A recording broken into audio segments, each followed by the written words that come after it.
In the first few days of his presidency, Mr. Trump is demonstrating his administration is in the business of keeping promises. President Trump focusing much of his day on job creation, trade, and the economy. What we want to do is bring manufacturing back to our country.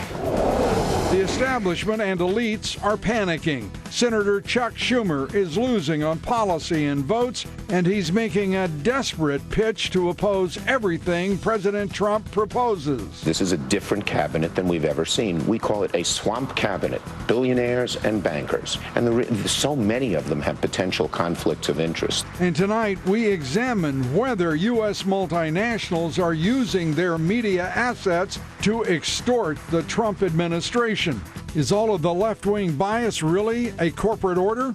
We'll take that up tonight. And tonight, the new White House press secretary says the left-wing national media isn't being honest. Over and over again, there is this attempt to go after this president and say, well, that can't be true, and that's not right, and the numbers weren't there. And there's a rush to judgment every time. We're joined by some of our favorite political and media analysts, Ed Rollins, Michael Goodwin, and Byron York. Good evening, everybody. President Trump today making good on one of his key campaign promises, signing an executive action that withdraws the United States from the Trans-Pacific Partnership trade deal. He also signed two other directives, one putting a freeze on all federal hiring except for the military, and the other reinstating a ban on funding for international groups that perform abortion. President Trump also today met with business leaders, including SpaceX CEO Elon Musk, Ford CEO Mark Fields, and Lockheed Martin CEO Marilyn Hewson. Mr. Trump promised to roll back regulations, impose a major border tax on companies that move jobs outside this country, and to seek to lower the top corporate tax rate. We're trying to get it down to anywhere from 15 to 20%, and it's now 35%, but it's probably more 38% than it is 35, wouldn't you say? We're going to be cutting regulation massively. Now, we're going to have regulation, and it'll be just as strong and just as good and just as protective of the people as the regulation we have right now. The problem with the regulation that we have right now is that you can't do anything. The president also met with union leaders at the White House today to talk about his vision on negotiating those trade deals. We're going to have plenty of trade, but TPP wasn't the right way. So we're going back to those countries, one-on-one, and that'll be beautiful. But we're going to have a lot of building going on. We're going to have a lot of plant expansion and a lot of brand new plants. And in his first White House briefing, President Trump's press secretary, Sean Spicer, defended his attack on the news media, vowing to tell the truth during an exchange with ABC News' Jonathan Karl. It's an honor to do this, and yes, I believe that we have to be honest with the American people. I think sometimes we can disagree with the facts. There are certain things that we may not fully understand when we come out, but our intention is never to lie to you. Well, Spicer went back and forth with Karl, clearly putting into context his previous remarks about the inauguration crowd size. Do you stand by your statement that that was the most watched inaugural address? Sure, it was the most watched inaugural. More than Ronald Reagan's in 1981. I'm pretty sure that Reagan didn't have YouTube, Facebook, or the internet. Yeah, I think 41 million people watched his. 41 million watched his, okay? So let's just take the Nielsen ratings, which are 31 million, and add it to CNN, 16.9 million. That's a little higher. It's really, he was being very, very generous there. It's a lot higher. And joining us now to talk about the national left-wing media, as well as Trump's immediate action on dismantling President Obama's devastating legacy, veteran of 10 presidential campaigns, Ed Rollins, Pulitzer Prize-winning columnist for the New York Post. Michael Goodwin, good to have you both here. Are you you guys, you don't seem to be as exuberant as I would imagine. I thought this was a fabulous day for the president. I thought he showed great leadership when he made his inaugural address. He was strong and powerful and reinforced the issues that he talked about in the campaign. And today he basically started implementing those. He looked right in the Oval. You visualize him on the campaign trail. You visualize him when you see him behind the Oval Office, behind the desk. He looked the part today. I thought the groups that he met with were important. I thought once a strategist, always a strategist. If you're the dean of strategists, I thought the first. He looked the part, and he sounded the part. And I think the one thing about him is this is a guy who's basically tough and going to show his leadership real quick. Well, to see him talking with business leaders, CEOs, we've seen that. To see him talking with union leaders as he did today, we hadn't seen that. And he was giving both equal and high-class, top-drawer treatment.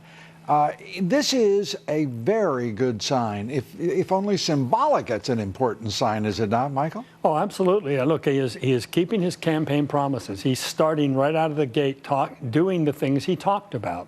The minute he got an opportunity to do them, he did them. We saw that with Carrier, even during the transition. Right. And, Lou, I'm struck by the fact that everything he has done so far, Barack Obama could have done and didn't.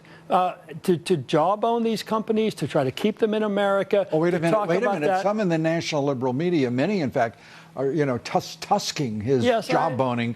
That would be an intervention in the free, right. These left-wing hacks are sitting there suddenly. They're protectors of the private sector because this president dares to tell the CEO how it's going to be. Mandates and everything else, but suddenly they're worried about that. But look, this is the other America that hired Trump, and that's the America he's working for. It's called leadership. And I think the reality is these are the things he promised the American public he was going to do. The most shocked group to me as I watched the visuals today was the leadership of Congress walked in and they looked there and it was sort of like, he's really here. This is him. This is the guy we got to deal with. And they all kind of paled in comparison. Schumer, Pelosi, what have you. Schumer looks like, he looks like a wanted man. Yeah. He's a fugitive. He is hiding in plain sight and saying some of the silliest damn things one could imagine a Senate Minority Leader saying, even after the experience of Harry Reid. Well, the most important thing, he talked about draining the swamp and billionaires, whatever. This is a cabinet that's got members of Congress. It has governors. It has generals. It's not full of billionaires. There's successful businessmen, some of whom may have made $1 billion, but it's not full of billionaires. It's full of very successful people. And they're not loud. Oh, wait a minute. Are you calling Charles Schumer to task for uttering a misstatement? Let me just say he's misinformed. A falsehood? And you ought to go look on the resumes of everybody before he votes on their confirmation, because they're all going to. Did you see how pleased he was with his wordsmithing? We call this the swamp cabinet. Where did he ever get that concept, swamp? He's a plagiarist, for crying out loud. Well, and look, as long as Trump is doing what he said he would do and producing results at doing it, Schumer is going to be flopping around looking for an angle, but there isn't going to be one if Trump is doing the people's business. He's doing the people's business. He's doing it in what I call Trump time. Right. He is moving, and he's got the parts in place, even though he has an administration to fill out. He doesn't give a damn about having a contest of words and semantics. He doesn't have time for that nonsense. I am so proud of Sean Spicer. He stood up today, and he handled a motley crew of White House press corps that, they went from the trivial to restating the obvious and the previously stated. He was patient. I would have imagined. Well, I would have imagined a lesser man would have had his thumbs around somebody's throat, because they were absolutely asinine, superior, condescending, and wrong. They were just awful. He's going to get to do this every day. He stumbled a little bit on Saturday. He had a great day today, and there's two things that I think are very important. The president has a brand new tie on. It's not one of his red-blue Trump ties. It's a very stylish tie, and Sean has got a haircut. So it's a brand new day, march forward here.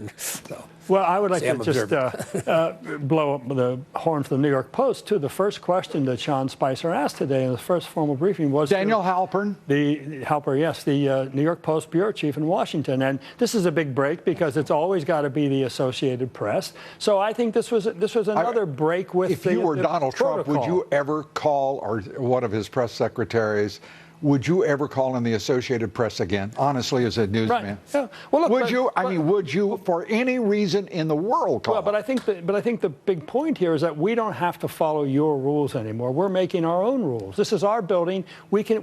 You're all invited here. It's First Amendment, but we're going to make these decisions, not you. And you know what I love is Sean Spicer was right, and yet we were treated to 2 days of nonsense. He said the largest audience. His word, not crowd, not National Mall, audience. And when you, it's just aggravating. Good job, Sean Spicer. Good job, Ed Rollins. Thank you, sir. Michael Goodwin. Thank you. I'm grading on the curve Yeah, today.